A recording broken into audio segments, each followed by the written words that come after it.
What is up? Welcome in, everybody, to episode 23 of the Cougar Digest podcast. Joined, as always, by Kevin, and also joined tonight by Alec Bussey from the Iowa State 247 website, Cyclone Alert. He's going to join us to obviously talk about the big matchup coming up Monday night. Let's start off, Kevin. We hadn't talked in a little bit. How have you been, Kevin? Doing good. You know, as I always say, we don't do this enough. We have to get together more, but we did have a week off here where we didn't have much going on as far as basketball goes, since that's where the season we're right now. But happy to be here to talk to you, talk to Alec a little bit about the game Monday night, and of course talk about the big game yesterday that was just really satisfying to watch. You know, whether you were there or you were at home, always a good day whenever you beat Texas. So happy to be here. Happy to be back with you guys again, talking UH sports, and ready to get things going. Yeah, definitely. I appreciate you joining us tonight. Obviously, like I said when you first got on, just all eyes Monday night for Houston and Iowa State playing, and you know it's going to be just like I said. It's the matchup of the night for sure, and then potentially matchup in the Big 12 thus far as these two fight to see how the tiebreaker is going to play out or whatever, if they're going to make it more complicated or not. What's the weather like up there in beautiful Ames, Iowa at the moment?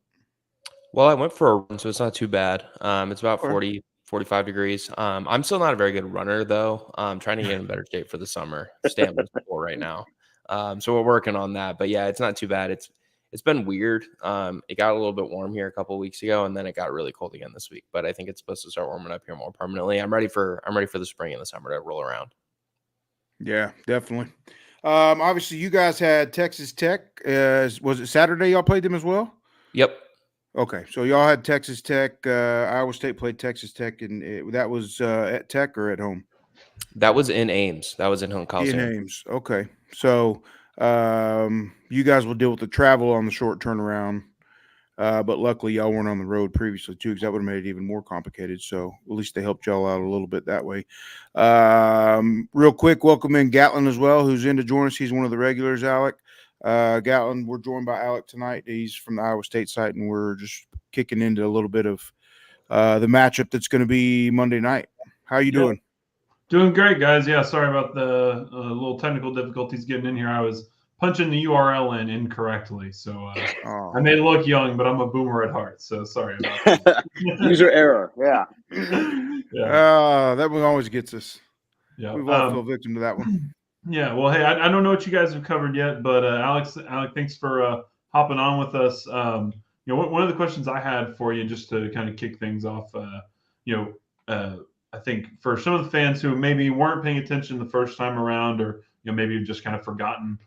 What are some names to watch first and foremost on the offensive end, but also Iowa State being such a great defensive team like Houston, where do you expect that Houston's going to have troubles on both ends of the courts from Iowa State? Yeah, I think that's a really good question. Honestly, I think these two teams have a lot of similarities, especially on the defensive side. When you think about the ball pressure that they put on their opponents, the amount of turnovers that they try and force out of their opponents, the amount of steals that they generate. And a lot of the ways that they cover ball screens is really, really similar.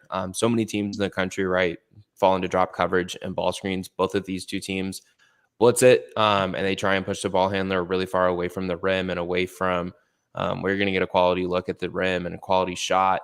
And I think Houston does it at maybe a generational level when you look at some of their KenPom numbers. Iowa State does it at a really, really, really good level.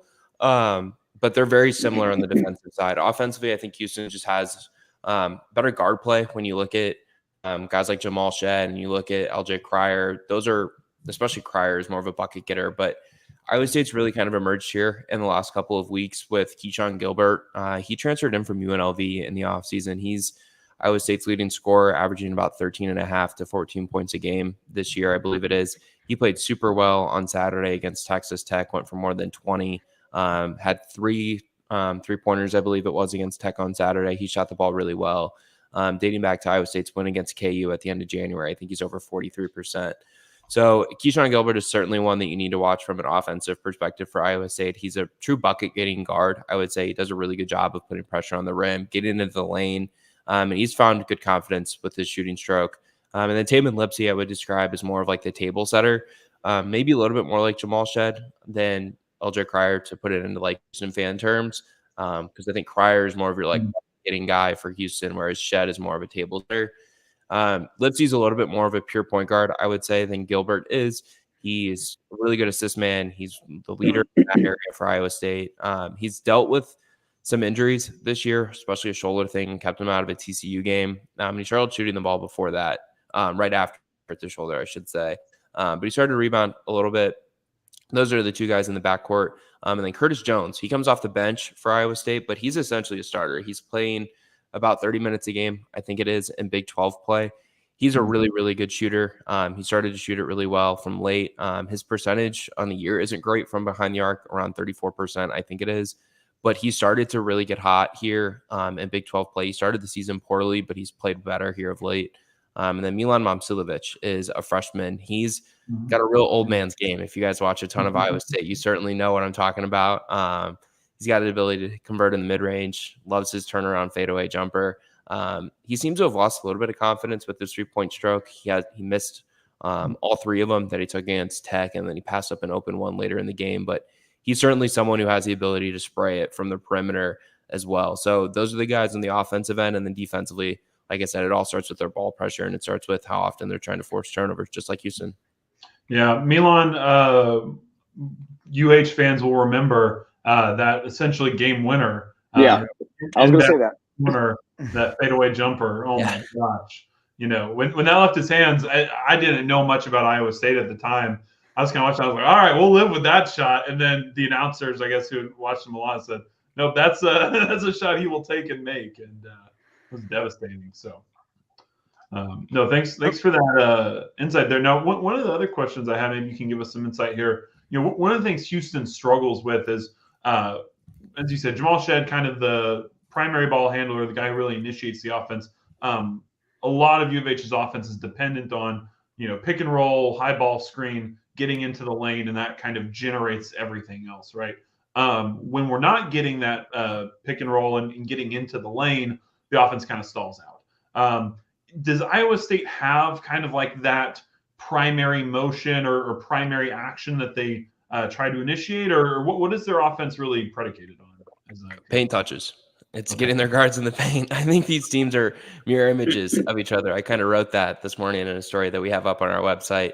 I think that's why this matchup is so interesting. Is it's two teams who pride themselves on the defensive side, toughness, and then offensively, what do they both want to do? They both want to get into the paint. They want to spray it to open shooters on the perimeter, whether that's Momcilovic for Iowa State, Curtis Jones for Iowa State, or for Houston. I think Emmanuel Harp is someone who's kind of proven to be their knockdown shooter from the perimeter, shooting, 35%? I think it is from beyond the arc on the year. And then they're going to rely on their bigs to get on the glass, and they're going to rely on their bigs to get them second chance opportunities. No one's, at least in my opinion, as good at it as Houston is. They're so physical on the glass with Roberts and Francis, but Iowa State does a really good job. Rob Jones is someone who's really active on the glass for them offensively. He had 2 or 3 offensive rebounds against Texas Tech that immediately led to second chance opportunities. I think that he's really big there. Trey King is a really physical 4. He's been good at home this year, but he struggled on the road. So that's certainly an X factor, I think, to look for heading into Monday night is he kind of shooting the ball well. He made 4 threes. It was against Kansas when Iowa State upset them at Hilton Coliseum. That's a little bit uncharacteristic. He's gained confidence shooting the 3, but heading into that Kansas game, and that was almost a month ago now, he had only made 3 from beyond the arc on the whole season. And then he made 4 that game, and he's kind of started to shoot a little bit more from deep. But he's someone who I think is an X factor for them. Hassan Ward has come off the bench for Iowa State, and he's a player that I don't think that Houston maybe has a great matchup for.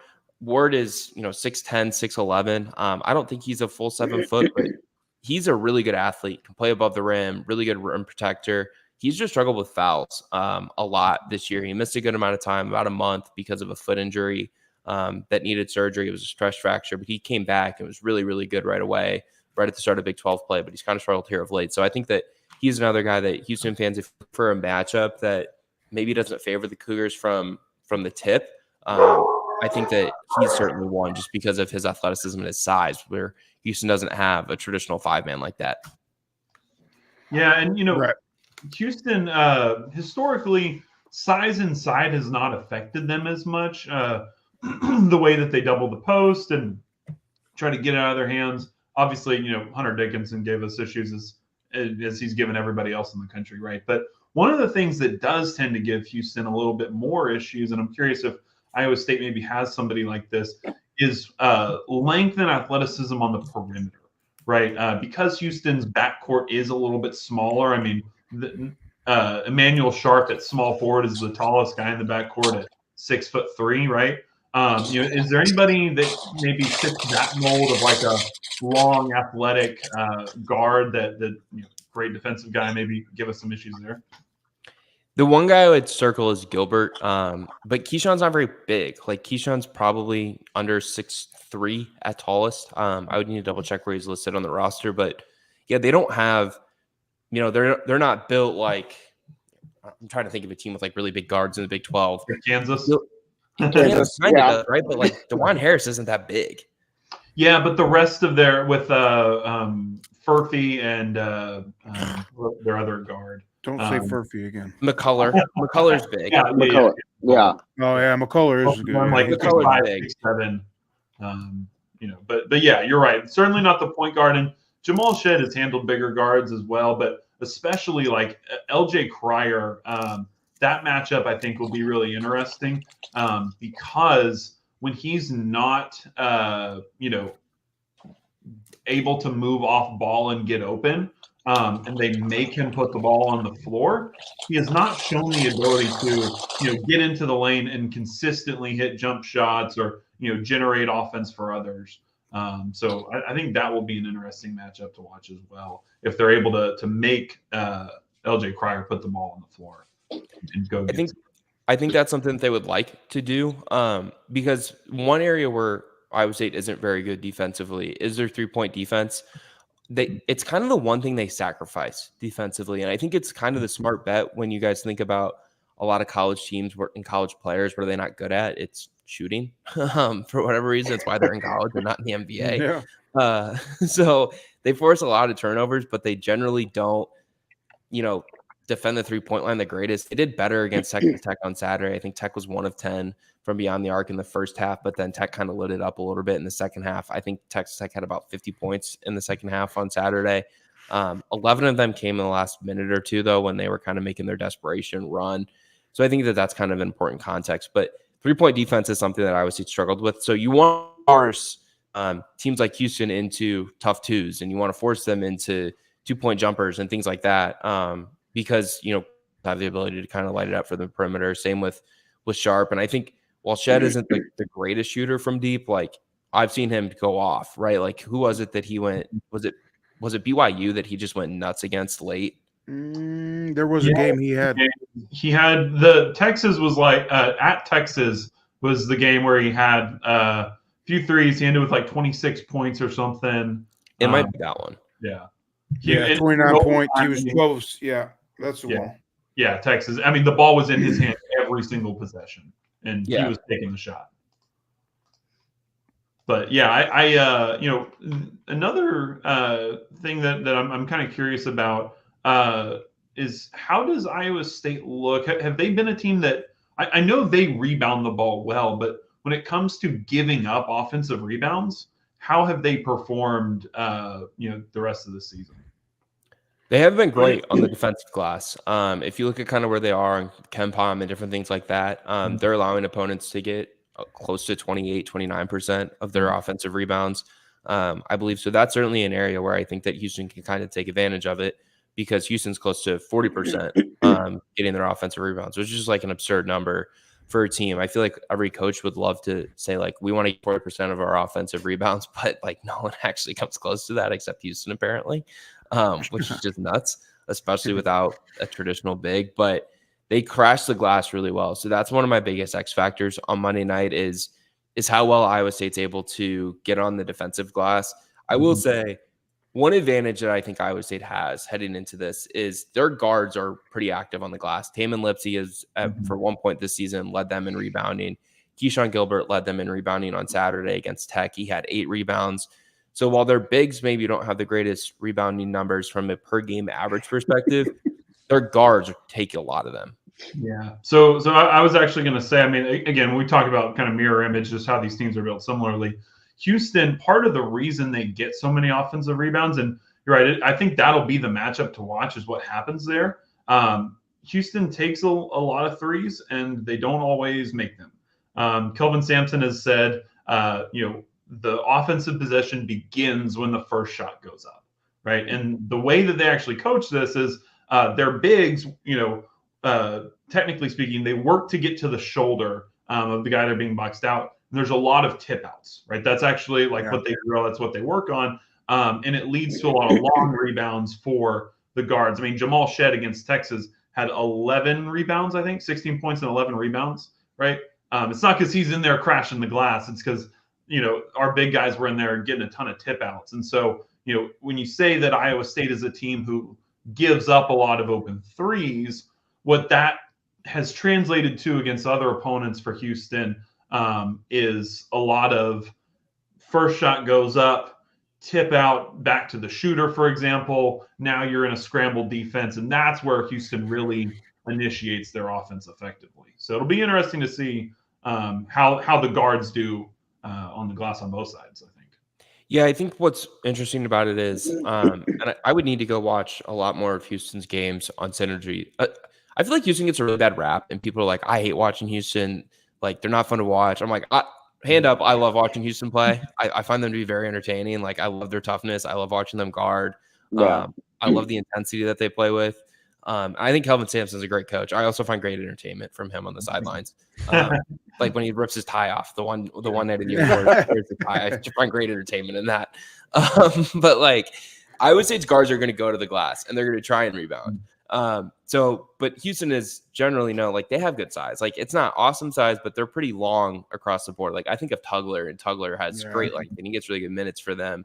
And that's kind of a fairly tough matchup for Iowa State because they don't have a ton of great athleticism on the interior outside of Ward. Rob Jones is pretty heavy.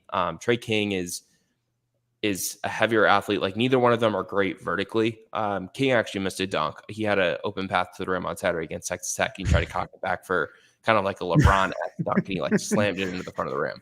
Now he can dunk. Like, don't take that the wrong way. Like, Trey King is like 6'7". He can definitely dunk.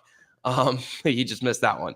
But I don't think that Iowa State is necessarily as athletic on the front line as Houston is when you think of Roberts and Francis and Tugler. Like, those guys I feel like are really good athletes, and they all have great length. So even if Iowa State's guards of Lee and Gilbert, namely those two, do get in the interior on the defensive glass for them, Houston's offensive glass, I think that it'll be a situation where they might to just get it just because of how much length Houston has on the front line. Yeah. How to dumb it down to one of the easier questions here? These would be my contribution for the evening.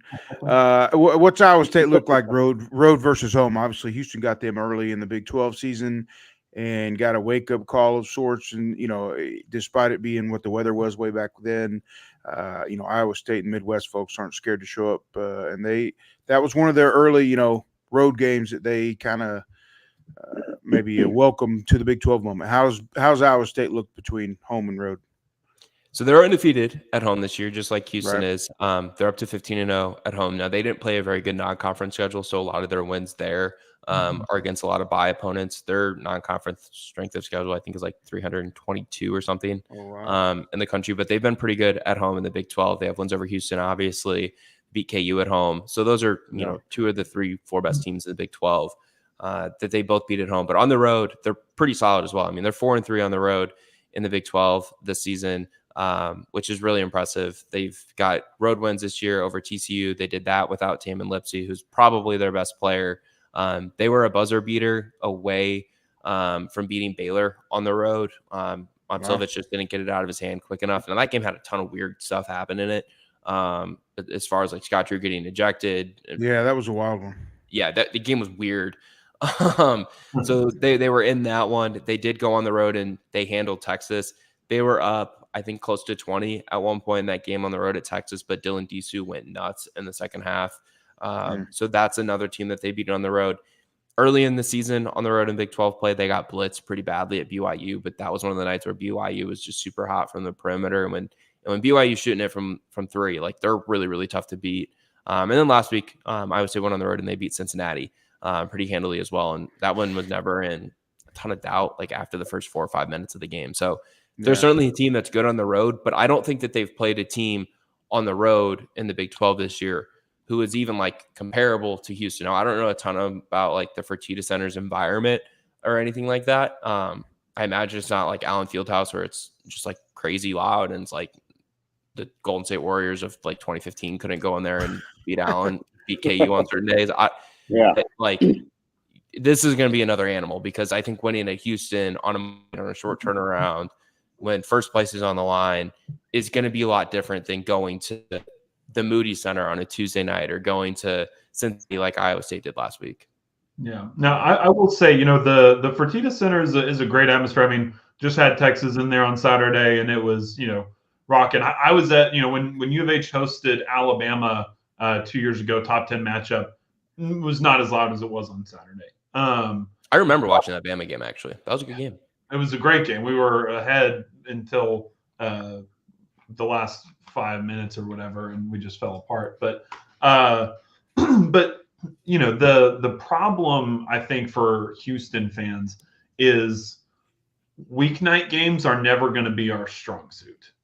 Living in the 4th largest city in America, you've got a bunch of folks who, even as great as this team is, and as you know, deep as the culture has become, still relatively new to being a power in basketball, right? I mean, Kelvin Sampson has been here for 8 years, but that's nothing compared to Iowa State, Kansas, these programs that have been, 40, 50 years of competitive basketball where kids, people who are now adults grew up, building their schedule around going to these games, right? So it's tough to get folks out. I think the fact that it's an 8 o'clock tip is going to help a lot of folks get there on time. You're not going to have to deal with rush hour traffic. So when I saw that they moved the game back, I was excited. So I think it'll be a good atmosphere. Certainly, though, like you said, nothing like Allen Fieldhouse or one of any of the legendary spots. But Houston has a really great home court advantage, and more importantly than the fans, the players play much better at home. Houston is a fine road team. They are a spectacular home team.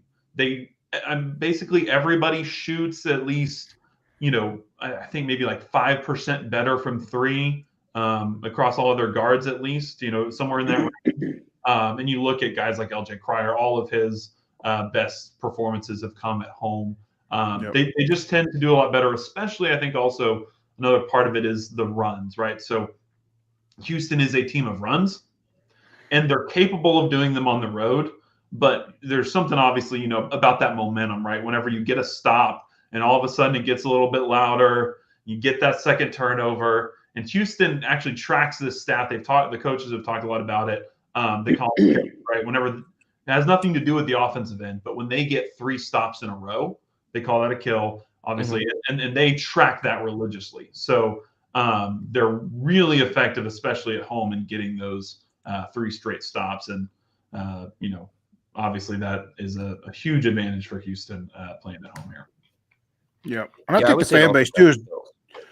Yeah, I think the fan base has done a great job of evolving. Even Fertitta Center's, Everyone loves it, and it's for the older folks though. I mean, it's in the grand scheme of things, it hasn't been around that long. Although it's starting to get there, but I think the fan base is evolving. The student sections really come on very well.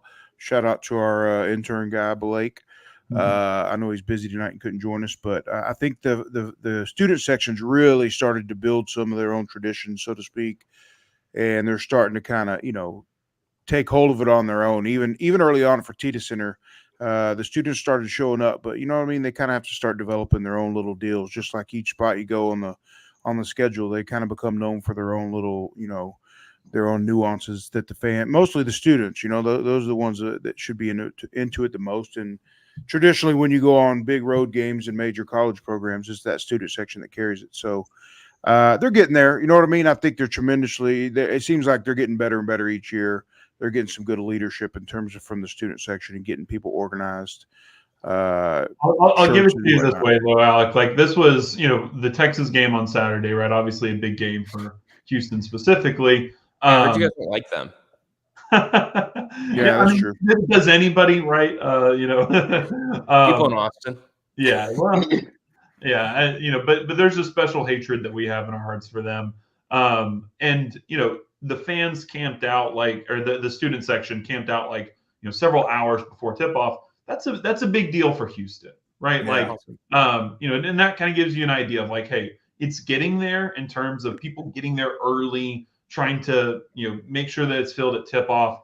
But I will say it's still got a ways to go before it gets where some of the other peers in the Big 12 are. I feel like playing in the Big 12 though, I feel like you talk about it growing and turning into a better environment.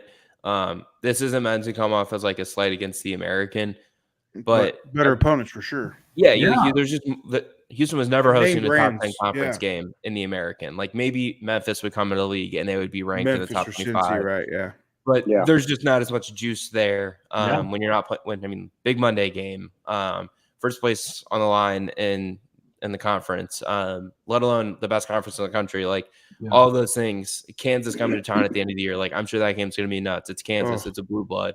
You talked about the Alabama game a couple years ago. It'll continue to get better, but I think just being in the Big 12 naturally will really, really help Houston in terms of the student section kind of getting into it a little bit more as they're there. And if they continue to compete at the top of the league, it's going to continue to be one of the most difficult places to play, along with Allen, with Hilton at Iowa State. Arizona next year is obviously not a fun place to play. Texas Tech is not fun. K-State does a good job, especially when they're really good. But I see no reason why Houston can't be right there with a lot of those schools, especially if they continue to compete at this type of level. Yeah, no, absolutely. I don't mean to hog the conversation here. Do you have any questions for your fans about maybe what Iowa State can expect in seeing Houston come into this game?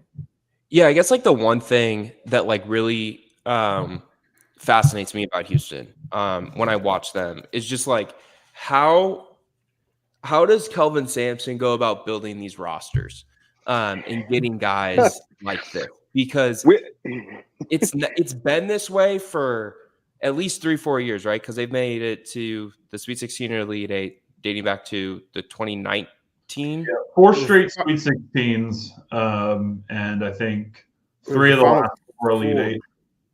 Yeah. So they've 19. They've had a couple really good players, right? Quinn Grimes was a first-round draft pick. Marcus Sasser was awesome, but this team doesn't have those guys. I don't even know if there's a first-round draft pick in this coming draft on this team. There's probably not. But how does he find these kids? Because none of them are super highly ranked recruits. He just finds them and then turns them into bulldogs. It's crazy to me. Yeah. So here's he talked about the culture just after the Texas game. Go ahead. Yeah. Oh no, Rob. Actually, go ahead. It leads into what I was going to say. So he brought it up. At the post game, the Texas post game. It's the culture. It basically is when they're recruiting these guys, they got to know that they're a player that has that level of intensity in them, and that's not every kid these days. And I think they make sure they have guys that they know are willing to buy in, and of course that gets easier. Getting that buy-in gets easier the more Quentin Grimes and Sassers and Jarris Walkers you put out of there into the pros, obviously that makes kids a lot more willing to listen to you. But it comes down to that, like him and Kellen, they really, like you said, it's almost magical the way they find guys that, I'm with you. I don't think there's a first round draft pick. I mean, I think Jamal Shed is tremendous, but I don't know that he translates well over to the NBA. So they've just done a wonderful job of making sure that they get the right guys. And it was one of those things a lot of people worried about last year when they got Jarris Walker. That was one of those, a lot of people knew it was going to be a one and done. And they're like, how does that really fit into, that's not atypical, or that's not typical of what Kelvin Sampson would normally go after. But he was such an elite talent. And I think obviously they trusted the conversations they had with him that he would come in and play the way they expected him or whatever. But it is odd, and it's one of those things that grows more and more, the more teams they put together like this that lack superstars, or especially they've yet to really land a great big man yet that they've been able to play with. So I don't know. Other than he brags about the culture, and it really is. I mean, that's the way the program is. So when you got these freshmen coming in, you've got these tremendous seniors that are guiding the way, and they're passing it down that way, and it just gets rolling real good, and it becomes expectations around there. So. Yeah, and Alec, we'll get you out of here, but I'll wrap up with this. Maybe a comparison that Big 12 fans might be familiar with. Kansas State in football, right? The way that they develop talent, but also evaluate for traits, right? So I think one of the things that really changed Kelvin Sampson, he's talking about this, was going to the NBA. He spent time there. I think it's really affected the way that he evaluates talent and what he looks for. And so, when you're starting out, with guys like, going back to Galen Robinson, Houston fans call him the Godfather. He was the first kind of big Houston area name that stayed home. Moving forward, guys like Armani Brooks, who, spent time in the NBA, Nate Hinton, all the way up Quentin Grimes, and then the more current guys. But when you start evaluating for those traits, things that they can develop. I mean, they talk about whenever guys come in on recruiting visits, they measure their wingspan. Right, that's how you get a guy. Yeah, exactly. By the way, yeah, a guy who is 6'9" like JoJo Tugler, but has a 7-foot wingspan, right? It's longer than that. At least it looks longer. Sorry, 7'6". When he was up here and he came into the game for the first time, we sit right on the baseline of the opposing team side of the court, and he was on the block, I think, waiting for a ball to be checked in. And I turned to my intern and I was like, dude, look how long Tugler's arms are. They go to his knees. He's nuts. So Kelvin has mentioned plenty of times, but just like how height is one of the most overrated things in basketball, right? That they look for length. They look for, these different traits that I think, it's where there's mystery, there's margin, right? And so I think they've made a living of kind of finding value, kind of Moneyball, right? Finding value where other folks aren't looking. And now they've gotten to the point where they're able to go and get the traditional 4 stars and the occasional 5-star guys who have everything you want, right? But yeah. So I guess another question I have for you guys: who are you picking tomorrow night? Oof. I'll start with this. Obviously, these are two very evenly matched teams. We know how difficult it is to win on the road in the Big 12. We've got two teams that are proving that at their own home court. But a game like this, you got to factor in the crowd, right? And that's obviously why there's home advantages in the Big 12. But with two teams like this that just give total effort, it's going to come down to possessions and bench play, I think. I think those two things are going to be the key for this game. Is you just got to maximize the positions that you have, and then hope that you get some help off the bench whenever you need to rest some of these guys, because they're going to be out there hustling all game long.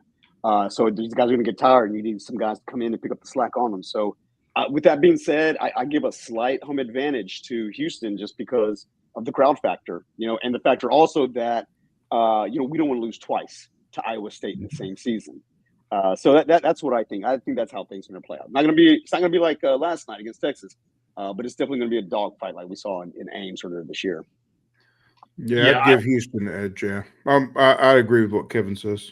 Yeah, I don't pretend to be unbiased here. I'm absolutely picking Houston. But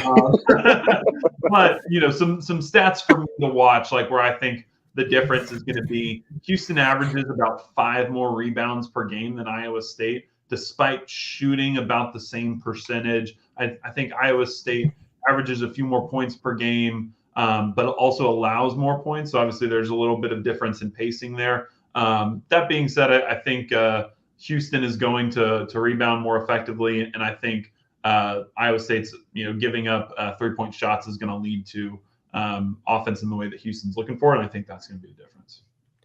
Yeah, I have Houston. I was up here obviously for the game earlier in the year, and felt like Houston had a lot of good looks that just didn't go their way. I remember Jawan Roberts missing a couple bunnies that were just like wide open, and you could just kind of like see the frustration on his face, like how are these not falling in, or just like tip in.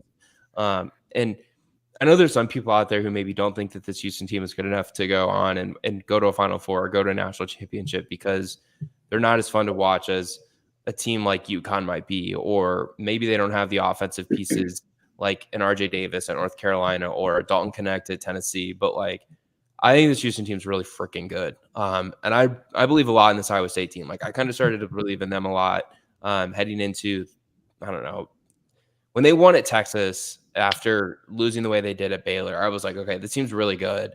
And they've won 4 in a row, but I kind of think their winning streak comes to an end on Monday. I just think Houston, short turnaround, home team, really similar styles. I feel like it's hard to beat a team twice, especially when you're pretty evenly matched. I think Houston is a little bit better. And then being at home is just huge. And if there's anything we've learned in the last couple of weeks, going on the road for a big Monday game, when you're a good team like Kansas, it's not always the easiest. KU lost back-to-back big Mondays at K-State, who's probably not in the NCAA tournament field. They lost to Texas Tech last week, and the game at Tech wasn't even close. So I think that all those factors kind of lead towards Houston being able to protect home court. But maybe we get a third matchup in Kansas City for the Big 12 tournament, because I think that a lot of people would be very interested in seeing a third game. Chances are, right? Yeah, I was about to say the same thing. I think they'll probably cross paths again. There's a good shot at it, at least. And they put out that chart about where the schedule would sit if it ended today. Yeah.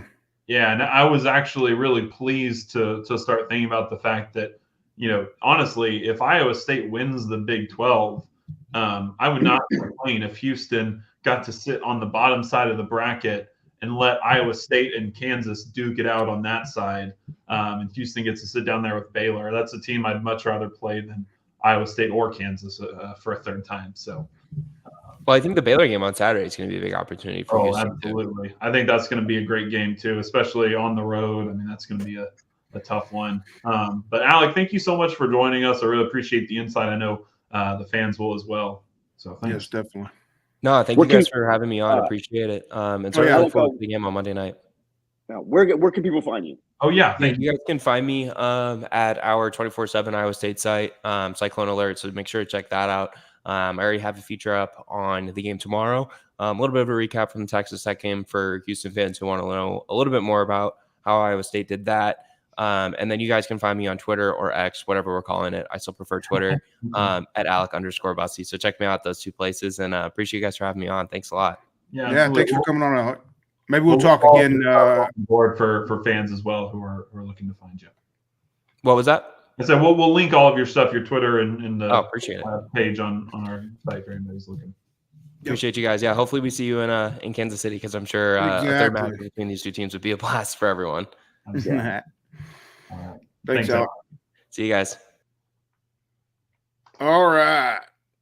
Why don't we hold off our discussion until we get Brandon in here? He's been very patient. Yep. Appreciate Brandon you waiting. I know you're a hoops guy too, Brandon. I'm sure you cover recruiting for 247, obviously, but you're a hoops guy like everybody else. What are your thoughts on this big game between Houston and Iowa State Monday night?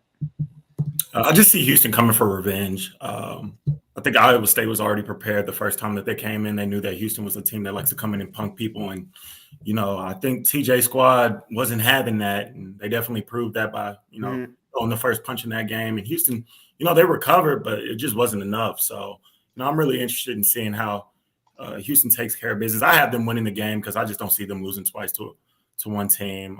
And I know those players took that loss personal because, like you said, it was their welcome to the Big 12 moment. So, yeah. Yeah, definitely. Brandon, obviously you cover recruiting for 247. And you've been actually pretty active. I'm guessing this is semi-active time of the year for new offers for younger guys. You've been on the board with a few offers and a few updates in the last week. So how are things shaping out in the future? Obviously, this class is pretty much done for Houston. I know they're keeping an eye on the Derek Queen situation. But as far as moving forward, how is Houston kind of lining up with some of the top targets in the class for 25? Absolutely. Well, yeah, I just posted an article just predicting all of I think it was about 9 players in the state of Texas that are ranked within the top 75. I have Houston on board for 3 of them, the 3 being Kingston Flemings with confidence of mid. Shelton Henderson, I think I have high confidence for him. He has a chance to blow up this summer. And John Clark, who's ranked within the top 50. I have a mid confidence for him because, it's just so early within the recruiting process for these junior prospects. But they're doing their thing. I mean, they're very adamant about just making sure that they're keeping the top local talent within the city. And like you said, y'all mentioned about identifying dudes who can really fit the mold of that culture. And each of those guys really do. And that's why they're so aggressive in their pursuit of them. So things are looking good for Houston. They're prioritizing the right people in 25, 26. They just offered Christian Gibson, who is a guy who, kind of fits the Tremont Mark mold of being able to get a bucket whenever he wants without like blazing speed or quickness, but just doing it within the flow of an offense. So, they're identifying the right talent and they're keeping their stride. Yeah. We were talking with Alec about the type of players that they target and all that, and how like you mentioned, but they find a way through the culture and this and that to get the most out of some of these players sometimes. How about a couple of the guys that are kind of, obviously you remember JoJo Tugler from the recruiting process. Have you been able to keep a little bit of an eye on him this year and seen how he's started to show some flashes and progress here and there?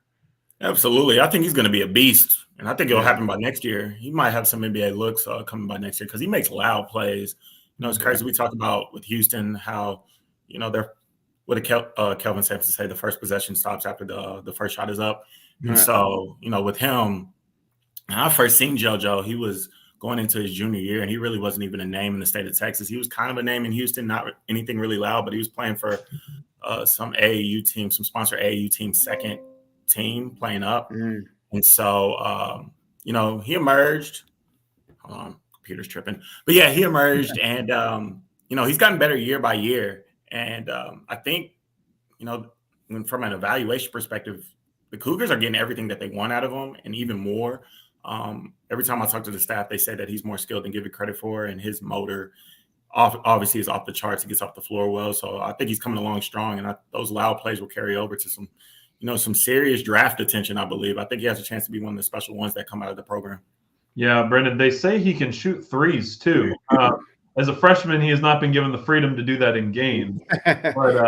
But he says it's in his bag. And I think in the next year or two, as he adds that into his game on the court, a 6'9", 7'6" wingspan, big guy who can shoot threes is certainly going to be in high demand. But one of the things I had a question for, John Clark is a name you mentioned, obviously, and I think Coug fans have been kind of tracking him. Houston's been after him for a while. One of the things that intrigues me about that is the ability, timeline-wise, for John Clark to be able to come in and get some early minutes if he was to commit to Houston. Could you talk a little bit, because I think he's right in that mold of that kind of 6'9" athletic big man that does so well at Houston. Can you talk for the fans a little bit about what you see in his game and kind of maybe what the fit would be for Houston? Absolutely. Well, I know the staff likes him from a rebounding perspective. Obviously, he's 6'9". He has all the tools that needed to be successful in the college game, given his size, his ability to get off the floor, and the fact that there's so much room to grow. He's loaded with upside, but from the rebounding perspective, I think he's a great vertical athlete. So obviously that fits the Sampson mold really well. He brings great size, and at the same time, he hasn't really fully matured yet in terms of mentally and physically. I think his mindset, I don't think he knows how good he can be. And I think that's pretty special, just given the natural talent that he already exudes. And he's able to do some things around, like on the perimeter, rather playing off DHOs, knowing what to do at the square after coming off ball screens. He can put the ball on the floor, and he can even step out and space the floor. I think those are things that will come along as his career progresses. But obviously, it's Kelvin Sampson, so we're starting off with rebounds, and he's a great vertical athlete. He has to add an element of intensity to his game, but I think that'll come along. But yeah, he's definitely one that they're locked in on, and that's why they're so aggressive in their pursuit of him. Yeah. I was going to ask you real quick, Brandon, just in terms of what Houston has coming in, what they've already signed with Chase McCarty and Mercy Miller. How do you see those two? I know Mercy's having a pretty good. He's had a pretty good run going here so far. He's in the headlines a lot. I know he's been signing a couple NIL deals. So, how do you see those two? Just more of the same in terms of their fitting in and growing behind those that are in front of them. Yeah, let's start with Chase. I was really big on him coming into the summer, and then he transferred to IMG, and he's not having the most productive of years. But I think this is somebody who can still help the program, just given the fact that he knows what matters. He's a deflection. Oh, not Brando. The technology gremlins. Yeah, I know. He had issues with his earlier. That's fine. We can keep going. He'll probably jump right back in. When he does, we'll let him finish his thoughts there. But Mercy Miller, he's been in the news a lot. I keep seeing things pop up on him, between him going off a lot, getting a lot of attention, as well as a couple of big NIL deals, like over $1 million type thing he's been signing lately. So yeah, I know he's got that extra name recognition, but still. I was going to ask Brandon who we need to talk to at 24/7 to get them to take another look at his ranking, because I think he is one of the most underrated recruits in the 2024 class. One of the things that really stands out to me about him. Oh, there we go. Hey, Brandon. No, you're fine, man. Go ahead and pick up where you were at. You were talking about McCarty at first. Yeah. Yeah. No, I'm sorry. No, you're good, man. Oh, no, I got to switch to a Mac. No disrespect to Dell, but I got to switch to a Mac. This is but yeah, no, for sure. But yeah, Chase is, not having his best of senior seasons, and I think a lot of that comes with, you come from a school in Alabama where you're the man, and then now your usage rate is down, and now you're learning how to, buy into playing with other like talent. And you see your teammates emerging, and you're used to, getting that success. It's a mental and physical grind, but mental kind of takes over the physical when it comes to, playing with the team. So I think he's going through that rough patch right now, but he's definitely somebody who can help the program win just with his ability to not only gain deflections, but he prioritizes the glass from the wing position, and he can hit open shots. So right now it's just him maturing with them, playing with like talent. I think he'll be ready for Houston to be able to contribute. And then when you talk about Mercy Miller, I just watched this game on ESPN, and man, that dude is cold. I mean, it's to the point.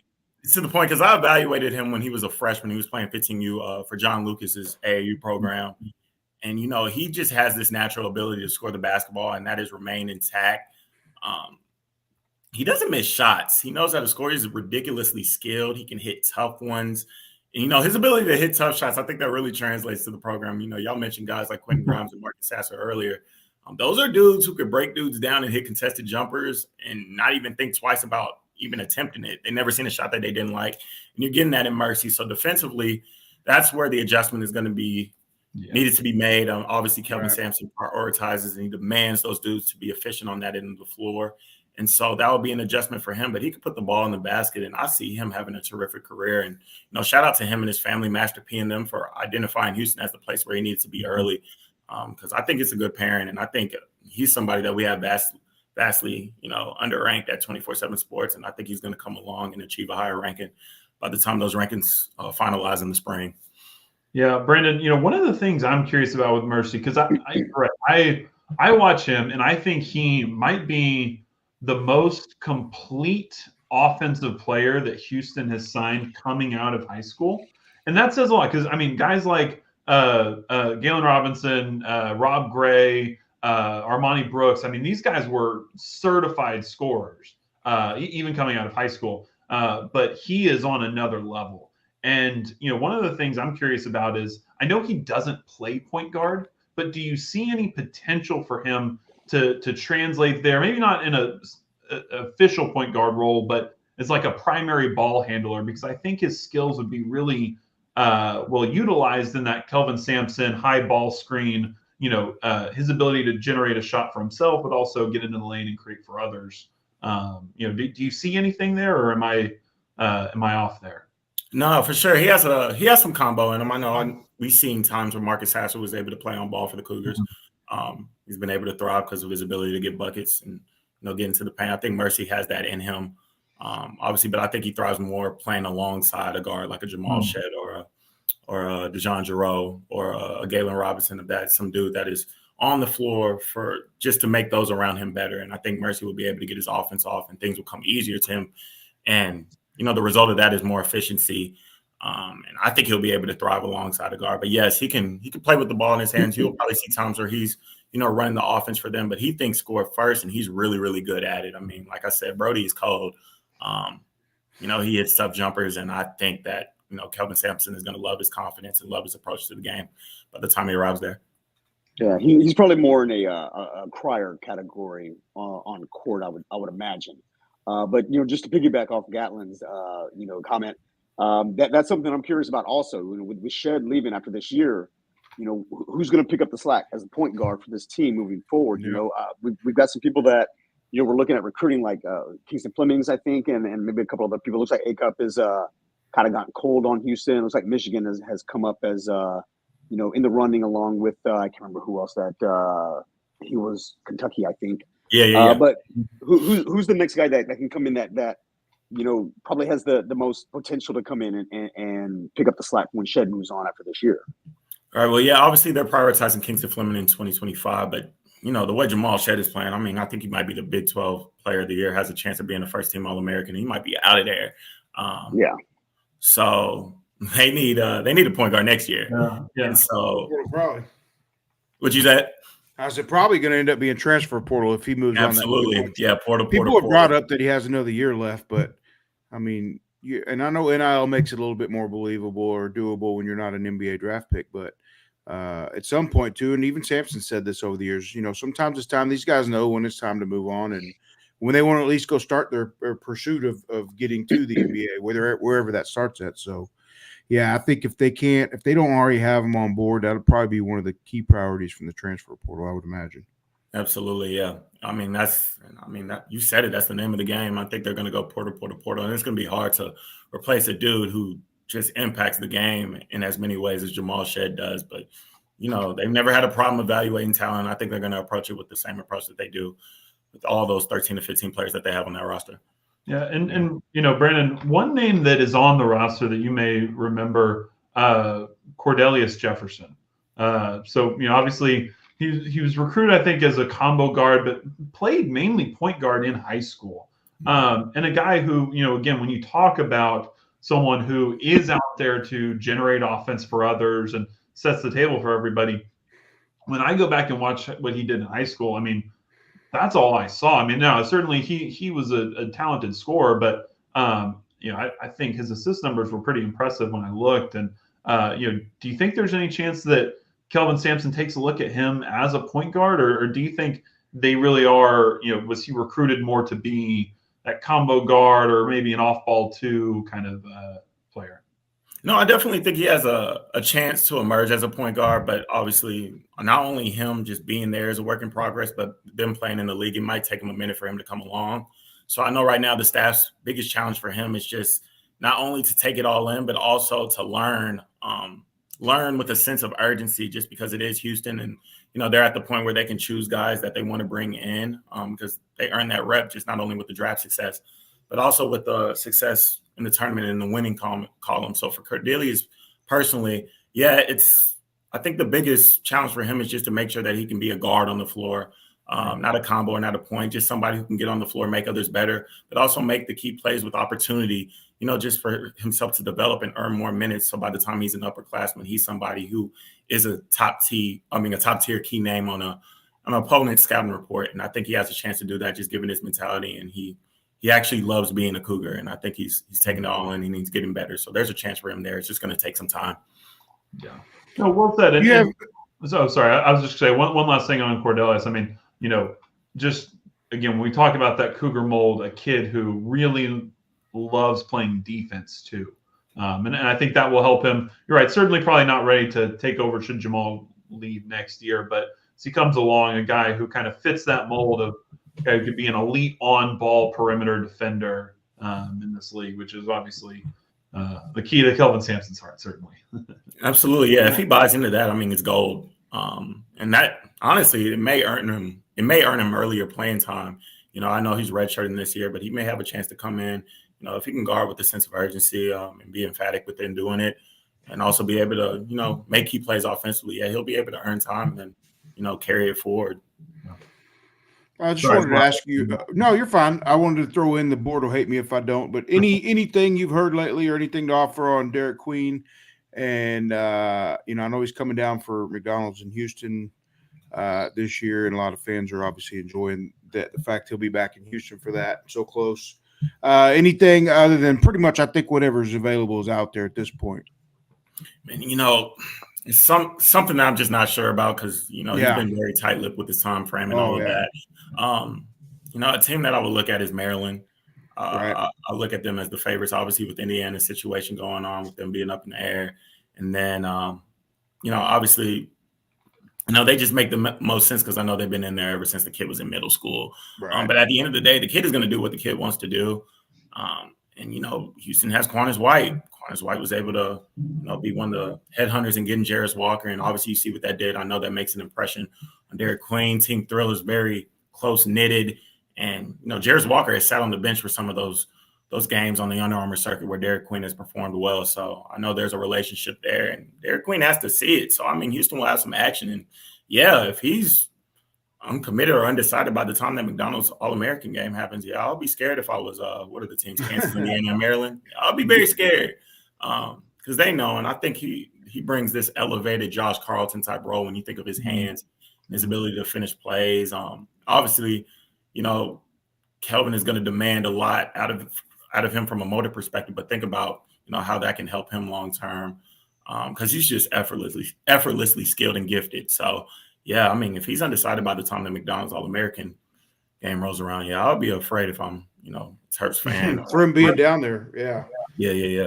Yeah, and Brandon, this may be an interesting time for something you could share with the fans here. Because I think a lot of folks look back at Quentin Grimes, transferring home, and that kind of being a watershed moment for like talent in Houston, saying like, hey, you're an elite level guy. You don't have to leave. Quentin Grimes came back and he's helped recruit a lot of those other players. And, the big men are just so much harder to recruit. And you could look at that Josh Carlton moment, you bring that name up, as kind of the similar thing, and certainly not from Houston, right? But as a skilled, highly recruited big man who transferred to Houston, found success, was an integral part of the offense. Why has that not been a similar kind of watershed moment for talented big men, where Houston have been in the mix for these guys, and obviously Jarris Walker, not necessarily a traditional big man, right? But those real fives. Why is it so hard to land one of those guys, and why has Houston not been able to pull one of those off? Well, big men are just hard to find, especially in the state right now. I can tell you right now, there are hardly any bigs in the state of Texas right now when you're looking at the class of 2025, 2026. They're just hard to find. We've been fortunate to have some classes like, I know 2019, that was J1's class. So they had like Tyreek Smith and Will Baker and Drew Timme. Us like living in Texas, me personally, I got used to it. So I'm taking it for granted. Like, oh yeah, we got bigs on deck. And then we're now in an era where bigs are not on deck. And so I think it's just, some people's genes aren't just right. Like in this era right now, I think, bigs don't really just grow on trees. So it's been hard to find them. Then it's been hard to find those dudes who have the mindset of getting better. Obviously, bigs come along slow, but like just dudes who, know how to put in the work in just to get themselves to a Josh Carlton skill set. I think we see these dudes trend more to, the guys that Houston have been able to get, but the guys that Houston have are undersized. J1 is 6'7", JoJo's 6'7", but like it just takes a certain type of mind, and like bigs are so hard to develop. There's one that just became available in the 2024 class named Dorian Onwuchekwa. But at the end of the day, like we're talking about a dude who is skilled, but does he fit that mold of Kelvin Sampson big man where you're relentlessly, rebounding like your life depended on it. And I don't know. So like, it's all about fit and it's all about the pairing. But yeah, bigs just don't grow on trees. So it's kind of been hard to, see them emerge in the great state of Texas. I think that's great insight. And you bring up a good point there too. Kelvin Sampson has said as much that, again, the most overrated stat in basketball is height, right? And they are so picky. They say they don't recruit, they evaluate, and they pick who they want, right? And that, some of these big guys, you're right, they don't have the motor coming out. And I think Houston would rather develop a guy who is maybe a little bit undersized, but has the length to play the position and is willing to put in the effort. That's a really good insight there, Brandon. Yep. Anybody got anything else for Brandon before we let him go? I see we're already sitting at an hour now. So I had one more. A name that came out of nowhere for Houston in the 25 class when they made his top 10 was Koa Pate. I don't know if, obviously, I know you're a little more focused on Texas, but have you heard anything there? Is Houston genuinely in that mix, or is that just, hey, I'm throwing the 10 biggest logos up there that have reached out to me? Houston's one of those. Now, if I'm not mistaken, he was supposed to visit the program. I don't know if it was supposed to be in the fall or not. I don't know if he even completed the visit or not. That's something that I have to do some digging on. I know that they were recruiting him and there was interest from that way. I just don't see it likely that Houston lands him. I think UCLA, Arizona, and Texas are the three that I have in mind for him. Obviously, you can't factor out North Carolina. I think he got offered by Duke as well. I could see them being like a top 5 for him. But I just think from the family's perspective, I think they respect what Kelvin Sampson does. Obviously, the culture, and he would be an ideal fit because Koa does not need to score a point to be effective, and he plays with a high motor on both ends of the floor. And so obviously that has Kelvin Sampson written all over it. Low maintenance dude. He's going to very, very coachable. So yeah, there's probably some intrigue on both ends, and that's why Houston was going after him, and that's why there's some interest from Koa's side. But I just don't see that coming into fruition. He's also maybe a potential reclassification candidate, but that's all still up in the air. So yeah. Yeah, I think being further out west always hurts Houston in recruiting because they don't have as many relationships out there. Whereas if you drift a little bit further east, they do have those guys that they get out of Florida, Montverde. The Carolinas, obviously with Kelvin Sampson being from there. But anytime we're in the mix for a guy, Deaton Thompson is a perfect example, right? Coming out of Vegas, Houston just has not performed well there. I'm just landing those guys. That would have been an ideal fit if they were able to land him. He's cold.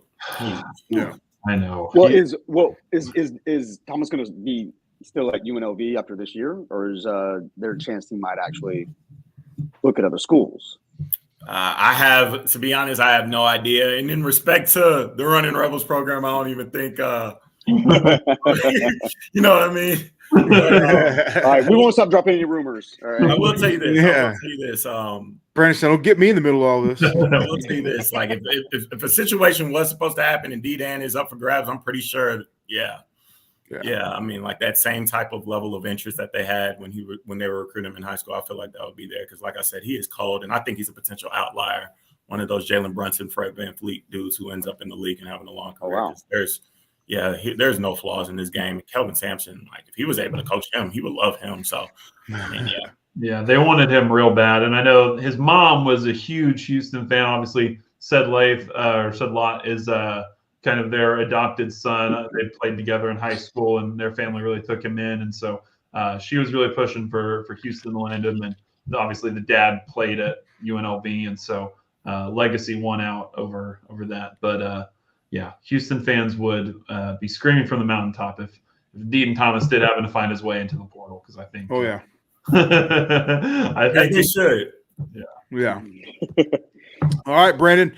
I really appreciate you waiting to get in here with us and taking our questions, and appreciate all you do on the board as well. You're great about stopping by and answering questions as well. So huge shout out and appreciate what you do for us. And I'm sure we'll talk to you again between now and when all this wraps up for this class and the other one gets going real good. No, for sure. I appreciate y'all. Best of luck to the program on Tuesday. I think y'all take care of business. And if y'all need anything, just let me know. Yeah, thanks, Brandon. Right. Real quick, where can we find you as well? Oh, yeah, for sure. On Instagram and Twitter, B Jenkins 24/7 Sport. B Jenkins 24/7. My bad. And then all my article content is on 24/7 Sports, the basketball recruiting website. So, be sure to tap in. Yep. Awesome. All right. Appreciate it, Brandon. All right, y'all take it easy. All right, take All care. right, you too. See ya. All right, guys. Well, that was a little backwards. Of course, we normally would start out chit-chatting a little bit amongst each other, but I wanted to make sure and get those guys in. And like I said, I appreciate them giving us some time, especially both of them, to be honest with you. Iowa State's a key and great to get their thoughts, get it from that side of this heading into Monday. And obviously, Brandon, anytime we get him on to talk about what he's got plugged into in terms of the recruiting is always helpful as well. So why don't we circle back real quick and just touch base real fast? I know we're already over an hour, but let's touch base just a little bit. Thoughts on the Texas win? Obviously, that was one that means a lot to Cougar fans. I know our guy Nate on the board was talking a little bit about how the current kids don't really relate to the rivalry with the Longhorns. You know, you got the older fans, obviously, that remember the Southwest Conference days. And that's obviously going to be a strong, hatred there between those two. The younger guys may not understand that from an experience standpoint, but I think Texas kind of holds that, that reputation and is kind of held in that regard for most kids. If you're not playing for them, the program, what they've done, who's come through there, but you know what I mean? It's not tough. I think for most kids to get up to play a program like them, just because it's always a good win when you beat them. And I think kids a lot of times, they hold grudges from programs that don't pursue them. Yeah, I mean, I think just kind of some random thoughts on the game. First and foremost, again, shout out, kind of quiet. I don't feel like has gotten as much praise as he should for this game. Malik Wilson has really come on strong the second half of conference play. I'm looking at these stats. I didn't realize 3 offensive rebounds. That is how you get minutes off the bench for Kelvin Sampson. Yep. He took his fair share of beatings early on. Just, he struggled a little bit early on, but he has slowly gotten, you see him getting more minutes, and I think it's showing as to why. Yeah, I mean, really talented defender too. I mean, the one thing, man, when I watch him play, I don't think I've ever seen a player who is more athletic without the ball in his hand and looks so much less athletic with the ball in his hand. Like when he goes, I was right behind the basket on the U of H side for the game, and there was a play Malik Wilson got into the lane and just kind of floated it up there. And I don't remember which of Texas big men's just sent it, to half court. I think it was Mitchell. It was either Mitchell or Dusu. I can't remember. Yeah. It might have been Shackelford. But one of those guys got it. And I just thought, you got to go stronger now. You got to pass the ball off. I mean, you're going into, I mean, the way he goes up for rebounds, the way he plays defense, the way he runs, like you look at him and you're like, man, he must be so talented. And don't get me wrong, he's a great player. I mean, I'm not trying to rag on the guy. I think he is a tremendous basketball player, but you watch him and you think he's got to have such a higher ceiling. I think he's just had the misfortune of bouncing around a little bit too much in his career and maybe not gotten. I think you see the step that he's taken from last year to this year under Sampson has been tremendous. And if he had maybe started his career at Houston, you kind of think about what that development trajectory could have looked like. It kind of reminds me of Tajay Moore, right? That maybe a situation of a kid whose best basketball is far ahead of him, right? Yeah, true. Got to point out Shed's game also. I think he had a monster game. 16 points, 11 boards, 6 steals, 6 assists. I'm looking forward to see Shed take over games for the rest of the year. He's got to, with his experience, his leadership. I have no problem at all jumping on his back and riding him through the rest of this year. And I think we'll be better off for it. Shed is definitely my main focus going forward for the rest of this year. It's just, follow his lead moving forward. Yeah, you're at that point in the season too. You got to have that guy on the team that knows. Yeah. All right, LJ's off tonight, or this guy's off, or hey, this guy's in foul trouble, and he's proven time and time again this year, and even in the past, that he recognizes that and knows when it's time for him to step up and be that guy. Yeah. He loves to set the table, but he knows when it's time to eat himself. Yeah, And I think, this was really a great game in terms of Jamal Shed taking over, but not in the way that is so physically demanding on him, right? Yeah. When you think about this stat line is the one you want to see.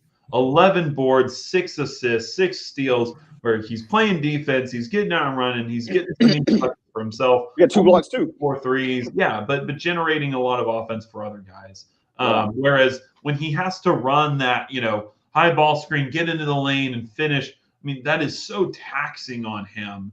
And to see him, you think about the Texas game, right? The first time, like that's what he had to do in order to get that win.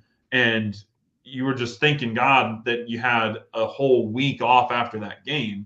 And so now, to kind of get it on the second time, much more relaxed game in terms of what he was asked to do with this tight turnaround for Iowa State. I think that really benefits us that nobody had to be, truly exert themselves in a heroic fashion. Very true. And then obviously we kind of discussed our thoughts here. I think we kind of mixed in the Iowa State talk when we had Alec on, so we don't have to delve in too deeply on that. Anything else that you guys want to talk about? I know it's made its way to the board, but it's worth mentioning again here.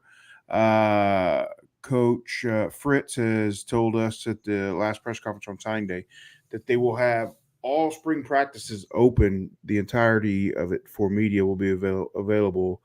Obviously asking us to be careful about what we're putting out in terms of 11-ons and scheme and this and that. But, in terms of being there and watching, getting a little bit of footage of this and that, to me, and look, I've been doing it a while, and this is the first time we've ever had that. And I for one, welcome it. I mean, I have confidence in that I can go out there and see some things and pick up stuff from being out there that I wouldn't normally get access to and be able to share and bring back to the board. So that's a big win there in terms of information that's going to get onto the subscribers and people on the message boards and all fans in general. It'll add more exposure, Twitter, message boards across the communities and all that. So overall, it's a good win for the Houston fans, in my opinion.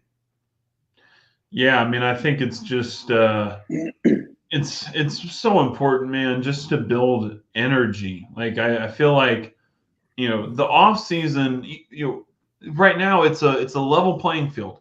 Everybody is undefeated right now, right? And that's how you get people to show up, is to instill some hope and belief in a fan base that, hey, this is our year, right? And we'll delude ourselves into thinking that it really is. And this kind of stuff is important for that, and I think this is a staff that kind of understands the game within the game, so to speak, and all that stuff. And they will have a spring game. It's going to be a normal spring game. And they're having the night before, they're having all the anybody that wants to come, former lettermen, alumni, anything like that have played for the program. He talked a lot about making sure to get them back involved, and even have on that last night, somewhere in there, or maybe the morning of the spring game, since those alumni are all in town, he has them come in and sit in each position meeting room for like the position they played. So opportunity for current players to get some insight from former players. There's a ton of people that have played here that have gone on to be in the coaching ranks. So, knowledge, experience, just even, that sense of larger family from the Cougar community will be a good thing. You can never go wrong getting former players involved in this and that. I mean, everything I've seen that the staff's done early on, even though it's not in the middle of the season, everything's not going on right now. It's been a breath of fresh air. They've done a great job with recruiting, social media. They've done a great job with making sure they're friendly to the media, and they're going to get us as much access as we're willing to behave for. So I'm pretty excited about that. I think it'll bring a lot more information out. And it doesn't have to be, I know everybody gets, scared or worried about information getting out that doesn't have to be. And maybe there'll be some adjustment over time. They're going to have to, play nice with the media and explain to them. I mean, we obviously know they don't want us putting out plays and this and that. That makes sense. But it'll take people that are out there maybe being some discipline in some areas in terms of, they don't like you passing along fights or injuries too, stuff like that. They don't want a family member finding out on Twitter that their son was hurt at practice before they even have a chance to talk to him. So it'll be one of those deals. There might be some growing pains in it, but overall, I think it'll be a big win for the program. Yeah, Rob, and you bring up a really great point there about the former players. I mean, we just listened to Kelvin Sampson talk after the game with all the former players who were around about watering the roots of the program, right? Yep. And I talked about this during the season. The difference between alumni engagement when Tom Herman was here and following regime over the last 5 years was night and day.